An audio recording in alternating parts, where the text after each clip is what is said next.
We hope you're having a merry little new year. We hope your hangover is light. From now on, we hope all our outlooks are bright. And have yourself a merry little new year, all day and tonight. Hey, we made it through 2023. If you're like us, you're giving last year a great big middle finger, and you're holding out hope that 2024 is at least a little less tragic and heartbreaking. And it's not like a hot beverage can do much to quell bad feelings if death and disappointment filled way too much of your year, but it's not like you can't let those lovely liquids dry. Those lovely, lovely liquids. At least your tongue and your tummy can feel good if you fill your mug with Sparkplug coffee. Sparkplug has the freshest, fairly traded, premium Arabica beans in the home we call Canada. Those beans can, if you choose, be the kind that don't have caffeine. They can also be the ones that are half calf. And there are a whole lot of blends and roasts available. Rotating seasonal blends are even on tap. And whatever type of beans end up in the bag, your order will be delivered to people in the United States or Canada within a week. Canadians will even get free shipping. But how about signing up for a membership in Sparkplug's Autopilot Coffee Club? Do that and you'll get perks and deals that some, maybe I'll just order something here or there type, won't get. And you, unlike those types, will save money on every order.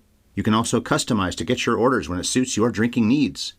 Cancel if you need to, or even just pause your membership for a while in case you need time to comically escape Barbie Land or to seriously set off a nuclear bomb. This is so obviously not a Coffee of the Month club that makes you pay for things you don't need. Sparkplug.coffee is the website to go to. Throw our HYES promo code into the right box and you, my friends, will save 20% off your next order. And you don't need to be a new customer to take advantage of this offer. So sparkplug.coffee/HYES is really the best place to be if you're searching for awesome beans. Okay then, movies of 2023. We will spend some time discussing you now. We can only do that, though, once Andrew rocks his keyboard. We started using the theme song he wrote for us one day shy of 1 year ago. Bev, how about asking him to play it right now? And action!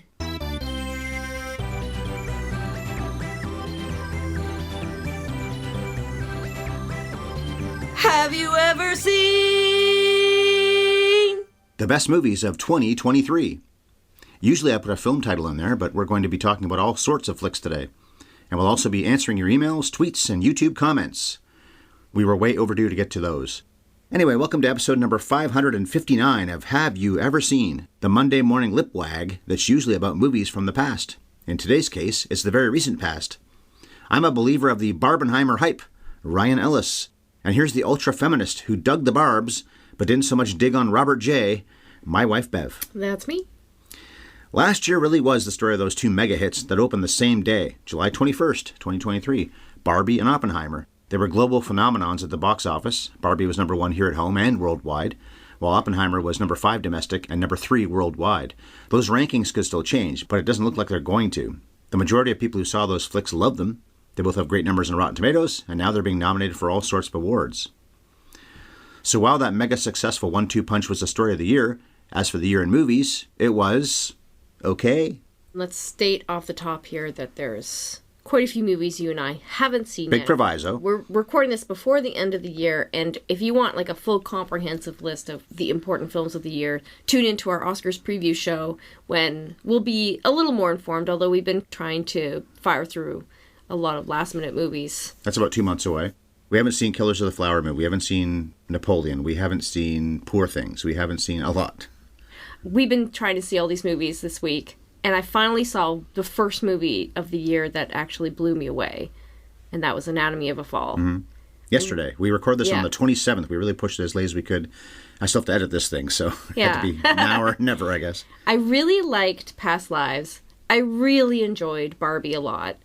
But I don't know, this year has not really knocked my socks off. How about you? I agree, but once we see a few more, it could be that it was a good or even great year at the movies. I've seen more than 120 films that came out last year. You've probably seen about half that many, so we're not talking entirely out of our ass here. That's true.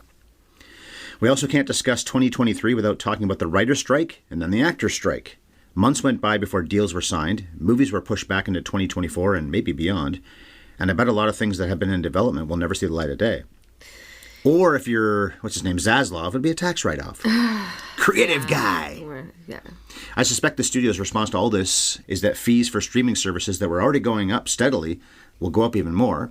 I also bet the cost to see a movie in the big screen will be going up soon too, and it's already too damn much as far as I'm concerned. And yet what they want from us with all that money and time investment and everything else is to see a big crapshoot. Nothing's a guarantee with the movies, but you invest time and money into going to the flicks. Look how many would-be blockbusters weren't. There's surprise hits every year, like Barbenheimer. Now, people thought Barbie would be a hit, but not this big. They didn't think it'd be the biggest film of the year. And Nolan has become, really, ever since, I guess, Batman Returns, a blockbuster filmmaker. But to that degree, with that subject matter, a 3-hour movie. Sound of Freedom, which I haven't seen yet, but might pretty soon. It's on Prime now. Taylor Swift's concert film, that is one hell of a success story. That became the most successful concert film in a weekend. It passed Justin Bieber's, which was also very successful, and Michael Jackson's, which was successful. It blew it away in a matter of hours. But these are all such unlikely hits. Like you said, the big story of the year is the strikes. But the second biggest story of the year is the fall of superhero movies, particularly Marvel, which is a studio that has been bulletproof for the past 15 years. And is now finally met its match, or people are finally sick of superhero movies, and people have all their theories about why. I think probably the main thing is just oversaturation and sometimes quality. It's also a matter of, it's been 5 minutes. There's another superhero thing coming out somewhere, whether it be the big screen or the small screen. Endgame was amazing, and it felt like it wrapped up this whole big story, and after that, people just never found that enthusiasm again. It's true. There have been some hits since then. Obviously, Spider-Man Far From Home was one of them. Also, Endgame was not even a year before the pandemic. I remember when people asked that question, what if this had come out in, I think it was April or May, maybe April of 2019, but what if it had come out in April 2020? What they would have done was push it back like they did Top Gun Maverick, probably, because you don't release that movie on just Disney+. I feel like studios, movies in general, have never recovered from the pandemic. I don't feel like we have yet to reach anything that resembles normalcy when it comes to going to the movies. Every once in a while, there's a monster hit. Avatar 2 was a big hit in the end. Spider-Man Far From Home was. Barbie was. Other things have been. But they've also programmed us to not want to go out to see stuff, Disney Plus especially. I guess all of them have. Warner Brothers that one year had day and date for everything. I've been to the theater more than most people I know, probably, especially back in my days before I met you, when I had a lot less to do. I would see 70 or 80 movies a year. It also cost a lot less. And I had more time. And I had more options. There are more movie theaters to go to.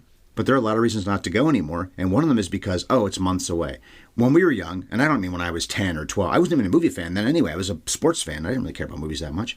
But even when I was 25 years old, you had to wait a while to see a movie. So if you didn't see it on the big screen, then you were waiting, maybe not a year, but a long time.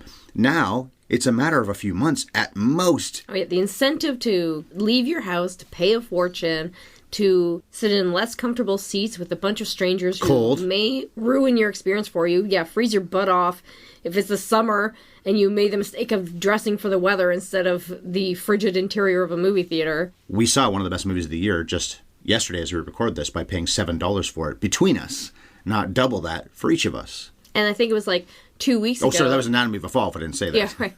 I was on your case about how bad I wanted to see Saltburn. And free on Prime. We probably would have gone and seen that in the theater this week or next week because I was so pushy about it. And that's Emerald Fennell's sophomore film following... Fennell, I believe it is. Oh, thank you. Following up Promising Young Woman. Great movie. If you're interested in it, I highly recommend going to see it. Great, debatable. Unless you're sensitive about vulgarity. Good movie, not and things great that movie. are gross. Let's talk about greatness, though. Let's start with the best movie moments of 2023. Then we'll talk about the movies themselves. Do a little backwards, because I really want to talk about this as much as my favorite movies. I'm a Barbie fan. I really liked it. I laughed a lot. Some of the most laughs I've ever had in the movies, probably. But just thinking about that line Issa Rae has about the guy talking over The Godfather while they watch it cracks me up. Can I tell you that's my number one favorite moment of the year is the way Issa Rae pronounces The Godfather? I don't even do it justice, but that's so funny. That was like one of my favorite moments as well. That was fantastic. This one is fresh because we just saw it yesterday, but the argument scene in Anatomy of a Fall is one of the best scenes of the entire year. I also nearly shed a tear at how lovely the end of Guardians 3 is, so Guardians of the Galaxy Volume 3. You watched it without me on Disney Plus when it came out about 2 months later, because I'd already seen it in the theater without you. I came downstairs right when the Dog Days Are Over scene, the Florence and the Machine song's playing at the end. It really got to me, and I've watched it since. Not surprisingly from James Gunn, there's dancing, but it's a great way to tie everything up, and it seems like the Guardians, spoiler alert after all these months, are not the Guardians anymore, not the Guardians we knew. But it's a wonderful scene. Seeing Karen Gillan playing Nebula smiling is really great. Dave Bautista is always funny in those movies. It's a great ending to what is a pretty good movie. Not a great movie, but a good one. One of the better Marvel movies, if not the best Marvel movie of the entire year. The only one that really was thought of as a success. And even that was success, but not Ant-Man and the Wasp and the rest. Marvels that truly failed. Spider-Man Across the Spider-Verse, which of course Marvel has a hand in, but it is a Sony product. Into the Spider-Verse is better. Our nephew Nathan just said this to us at Christmas time. But Across the Spider-Verse is terrific too. The animation is probably even better this time, and the sense of humor is still almost with Into the Spider-Verse. Looking forward to the third one, which I guess is going to get pushed back now because of the strikes. The ending of Spider-Man Across the Spider-Verse, I listed as one of my favorite moments of the year. Great twist. I didn't see it coming. A lot of people apparently... yeah. I don't want to spoil anything for those of you who still haven't seen it. What are you waiting for? Go see it. Are You There, God? It's Me, Margaret, which for some reason I've watched and you haven't, even though it's more a movie up your alley, was pretty solid. But what I really loved was the casting of Rachel McAdams as the mom. The other actors are quite good in the film, but I loved her in that role. Blackberry and Air were effective biopics with excellent casting choices, and they both had a good feel for the times in which they were set. I enjoyed them both. They're not wonderful, but I liked them both. And there were some pretty good documentaries out last year. I enjoyed It Ain't Over, the one about Yogi Berra, which I think is on Netflix, and the Judy Blume doc, that's on Prime. Also the Mr. Dressup doc, that's on Prime. The one about Sly Stallone, that's on Netflix. Sly. That should have been way better than it was, but I still definitely liked it an awful lot. The Steph Curry one, forget where I saw that. And the Michael J. Fox one, which is on Apple Plus, and I think is a shortlister now for the Best Documentary Oscar. That was a great one. Most of the docs were not very probing, and you might even call most of them shallow, but I enjoyed watching them, so that's a pretty good list of movies there. There were other movies I liked that got 3 stars last year, but these are the ones that really stood out to me. How about your list? Okay, so I'll start with my favorite moments, like you did, and then go on to my favorite movies of the year so far. Quick thing, by the way, I just recognized the fact that I actually went to my favorite movies segued. I'll go back after you're done to get to some of my other favorite moments, but go ahead. Okay. So, along with the way Issa Rae pronounces The Godfather in Barbie, I also really loved in Beau is Afraid that right in the middle is this beautiful fable sequence, Joaquin Phoenix playing a different character, this almost like completely standalone story that exists in the middle of that film, which is a bizarre film that I'm still very glad that I watched, even though I'm still not sure what to make of it. But that sequence alone is worth the price of admission. Already said that I love the cliffhanger ending of Spider-Man Across the Spider-Verse. It really threw me for a loop and made me excited for the way that series seems to be able to keep surprising me. That movie stands out against other superhero films for still being creative and original and exciting after everything else seems to be feeling pretty tired. And truly successful, unlike most of the other superhero movies last year from all the studios. Yeah. Successful in every way, on every level. Like, DC failed worse than Marvel did, even. With The Flash and Shazam and so on.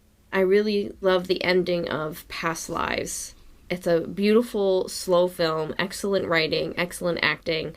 And the ending gives you this well-earned emotional catharsis. I went to bed thinking about it. It was really beautiful. I like that movie, too. And I think my favorite movie moment of the year is this scene in Asteroid City where a band starts playing a song spontaneously. And out of nowhere, Maya Hawke, who plays this uptight school teacher, starts dancing with Rupert Friend, who's this cowboy who's just hopelessly in love with her upon first sight. And they have this cute, charming little dance, and I cannot explain it, but there was something about that scene that really moved me. And I know there was a lot of build-up involved, and Wes Anderson's a bit of a magician. His movies are so idiosyncratic, but they always manage to have this emotional effect on me, and I felt pure cinema bliss during that scene. It's also on Prime.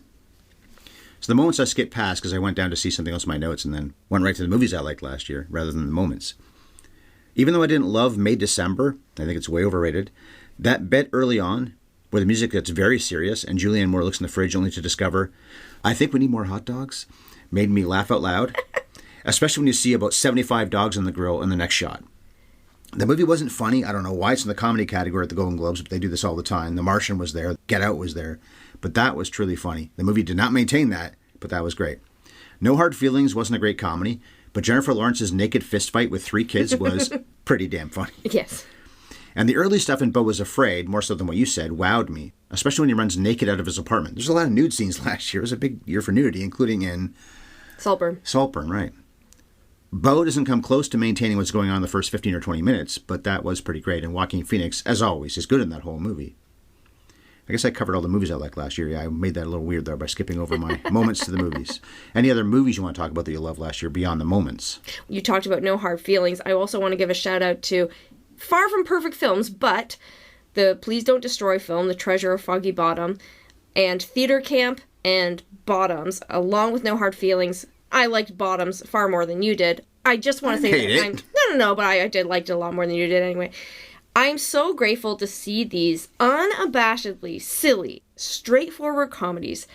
Theater Camp, it was the best one. Oh, yes, I agree. Faithfully following in Christopher Guest's footsteps, and Bottoms and Foggy Mountain felt like something really brand new. All three films really embraced their weirdness, and I found them so refreshing.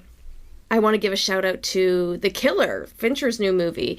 He's at his most pulpy and entertaining here, and it could almost be a companion to The Girl with the Dragon Tattoo, and I say that because that's another movie that's just straightforwardly trying to entertain you with a great thriller. He's not really getting that deep here, but you will be at the edge of your seat the whole time, and you won't want to pause it. Not so much, you're making a face. That was fine. It's also on Netflix, though, also available. And like you, I also really loved Anatomy of a Fall. I liked Saltburn more than you did. And I did really love Barbie. We gotta watch again. God, it was just so funny. Yeah, it's on Crave. It's free. Saltburn is pretty good. I just don't think that this story holds up. Without spoilers, I won't say why. But the actors are terrific. Not surprising. Fennell's a good director. She's made 2 movies, and she's really directed actors well. But I think her screenplays in both cases, and she won the Oscar for the first one, Promising Young Woman, which we covered months ago, were very close to being awesome. But instead, they're pretty flawed. The flaws of Saltburn are similar to the flaws of Promising Young Woman. We saw Maestro yesterday, in addition to Anatomy of a Fall. And I saw Rustin late last night.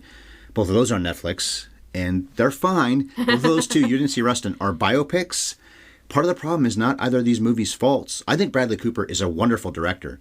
I love his camera choices, the way he uses the camera with Maddie Libatique, the way they shoot the movies, this and A Star is Born. And the Rustin guy, these are stories well worth being told, but we've seen 1,001 real-life stories now over the years, and it feels like it isn't ever new.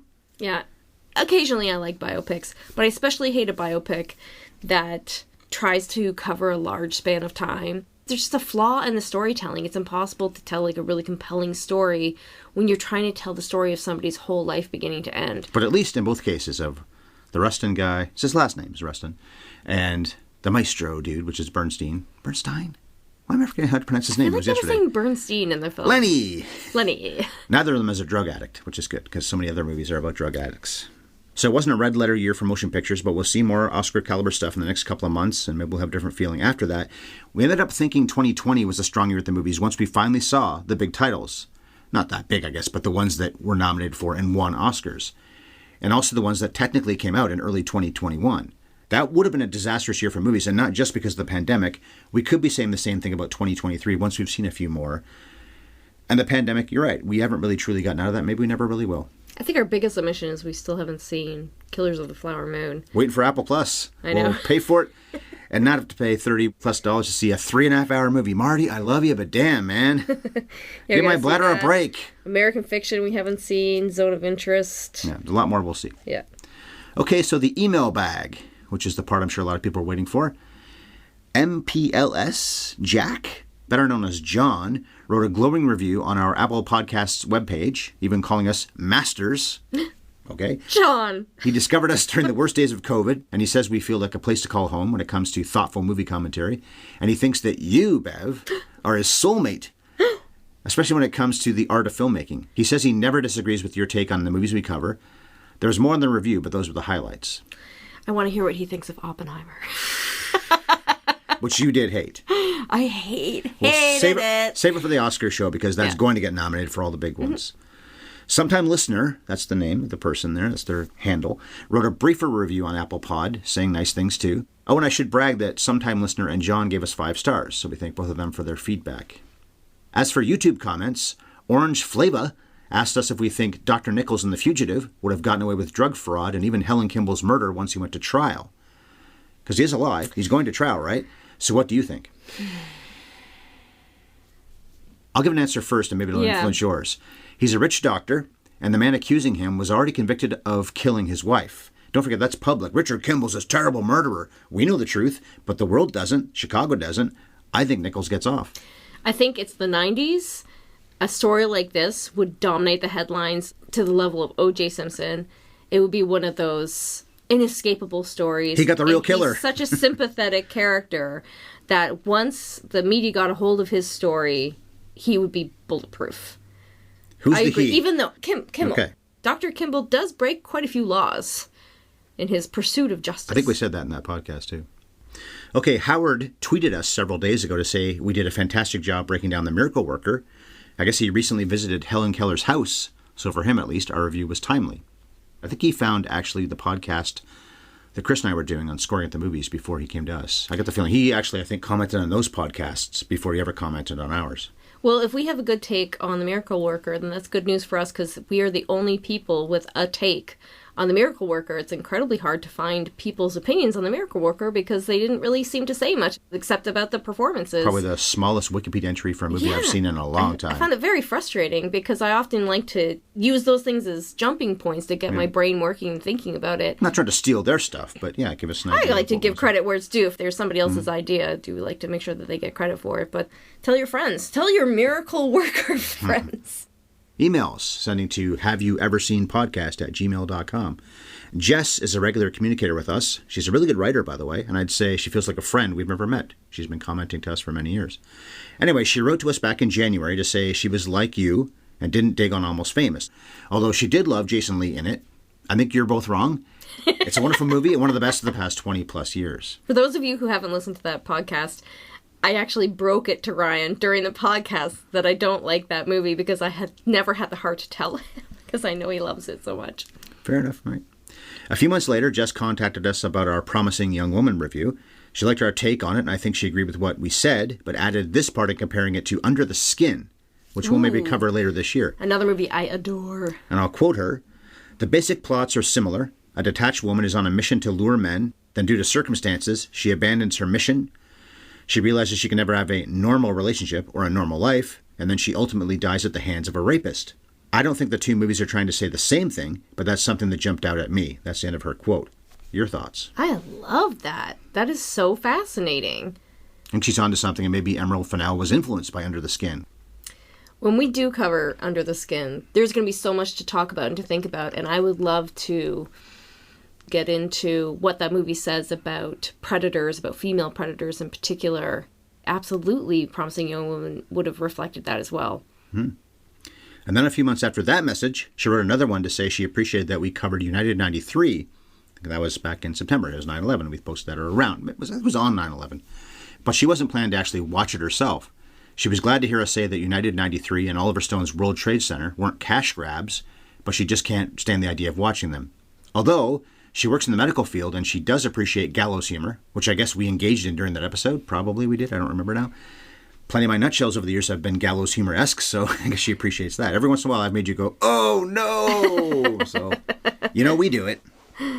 Yeah, and if you have any sensitivity left over about 9/11, then yeah, United 93, that's going to get under your skin. That movie blew me away. Lucian has sent us a few messages over the years, but I think more than once, I'm almost certain about that, has suggested we watch Four Lions. Riz Ahmed is in that. Well, we finally did, about 4 months ago. It was surprisingly funny for a movie about brutal violence and terrorism. I can't believe they pulled it off, but they really did. I was so happy for that recommendation because I resisted watching it because I was like, this concept is insane. Whose idea was to make a comedy about terrorists, about Arab terrorists in the post 9/11 world? But it has real heart, it has real brains. It's a very intelligent movie and legitimately funny and entertaining and moving. Josh wrote us an email to say that he didn't love EEAAO. It was a little too frenetic for him, although he wouldn't deny how groundbreaking, creative, and important it was, especially as a shot in the arm to the Oscars. He wanted to know our take on Across the Spider-Verse, since we had just reviewed Into the Spider-Verse. That was months ago, so thoughts on that? I didn't like it as much. It's impossible to compete with that movie because that movie was so refreshing and brand new when it came out. It was truly groundbreaking. I've said many times on the podcast, I think a very that good sequel. Into the Spider-Verse is one of the best films of the 21st century so far. And yeah, very good sequel. Really excited to see where it's going and still just so captivated by this franchise at a time when I am, like everybody else in the world, completely over superhero stories. We've already talked about Beau is Afraid a little bit, but he asked us about Beau is Afraid. He thought it was messy, confusing, and indulgent. I agree. Yes. With some of Ari Aster's best and worst work in the same movie. I quoted him there. He's also grateful to have our podcast every week because when he wrote that message, which was many months ago, he had recently moved from Buffalo, so New York State for those who don't know, to the UK. We felt like a little bit of home to him, I guess. So Beau is Afraid, I guess we've already said. I can't fathom watching it again, although we missed the opening because we were late. We didn't miss that much, but it was at least a minute or two that we missed of that movie. But it got progressively more nonsensical as it went along, and I don't know if I want to spend time to go through it again. I'll definitely watch it again. I agree with everything Josh said. It is messy, it's nonsense, it's flawed, but it's also incredible in parts, and I want to go back and watch it again. You know when you watch a movie that's just different, that's doing something really strange, and it's hard to enjoy it the first time you watch it because you're trying to make sense of where it's going. Yeah. I need to watch it again without trying to make sense of where it's going and just experience the movie for what it is. It's super interesting. It was never boring, and it really made me feel things. All right. I think Ari Aster, like you've said about George Lucas, and we've also certainly said about M. Night Shyamalan, needs a producer that says no. Yeah, some artists really need people who can rein them in. Or maybe this was just the crazy weird film that he had to get out of his system. I'm still going to watch his next film. I'll still be like first in line to see anything he makes. I always appreciate that people like this swing for the fences. That's the thing about the Wachowskis. They've made very few movies that I actually really liked, but I'm glad that they try. They swing for the moon, and they hit the top of your house a lot of the time, at best. But I'd rather that than play it safe. Yeah, you and I have said this about many movies over the years. I may not have liked it, but I'm really glad it exists. Right, exactly. Final email, this one's recent. Toby wrote to us just last week to say he loves the show. I wondered during my review of A Christmas Story if people actually trim their tree on Christmas Eve, or is that just a movie and TV thing? Toby said that his or her grandparents will get up on Christmas morning to put the ornaments on the tree, and the kids had to wait upstairs while they decorated. Painful. So his dad dealt with that, I think is what Toby said. Then they let the anxious kids come down to enjoy their work and to open presents. So that's Christmas morning, not even Christmas Eve, which is even weirder. That answers my question. At least one family does trim their tree very deep into December, or used to many years ago. Doesn't get much deeper than that. December 25th, the morning of. Well, I'm glad that tradition has fallen apart and people now decorate their trees generally around the beginning of December, maybe even end of November. Halloween's barely over, they're decorating trees. I know. But I love a Christmas tree. I want to enjoy it for the entire month of December. So thanks so much to John and sometime listener, whoever that actually is, Orange Flavor, Howard, Jess with all her many emails, especially this year, but over the years, Lucian or Lucian, Josh, who's written many times over the years, and Toby. Appreciate all those messages, and I'm glad you got your name in the podcast. Hope that was a minor thrill for you to be actually mentioned in this podcast. Those are emails mostly, but some were comments that we didn't address, and I probably should have a long time ago. So thanks to all them for those comments, but thanks for those who just rate us on their podcast app or on YouTube. We appreciate anybody that ever feeds us back at all. Feeds us back? Gives us feedback at all. So that is the best of 2023 so far, from our standpoint, and the emails, YouTube comments, and tweets we've had in the last many months. In 7 days, we'll post our first proper movie review of the year when we begin the 9th annual month of Bev. As has been the case for the past 8 years, she'll program our January schedule. This is my modest birthday gift to her. Very modest. And her first choice this time around will be a cult classic, Repo Man. Emilio Estevez. We haven't covered him, I think, ever. You and I haven't. Chris and I covered him twice on Scoring of the Movies in the Mighty Ducks films. But I don't know if you and I have ever actually covered him. He's briefly in a tiny cameo in Badlands. Doesn't really count. So the coming attractions trivia for Repo Man. Repo Man? Repo Man. Emilio Estevez's character is named Otto. It's spelled O-T-T-O. But it's obviously meant to be a play on A-U-T-O. The other Repo Men are named after something else, though. What are they named after?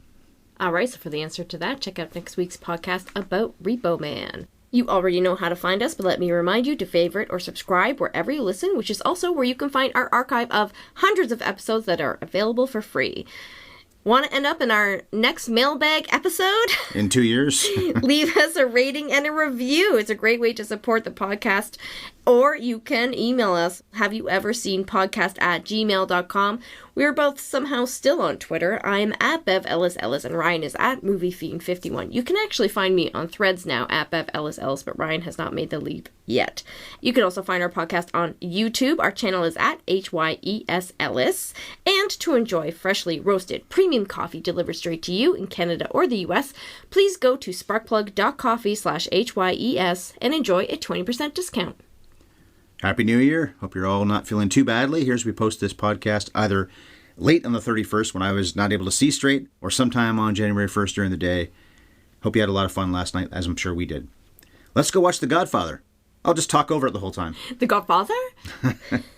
And cut.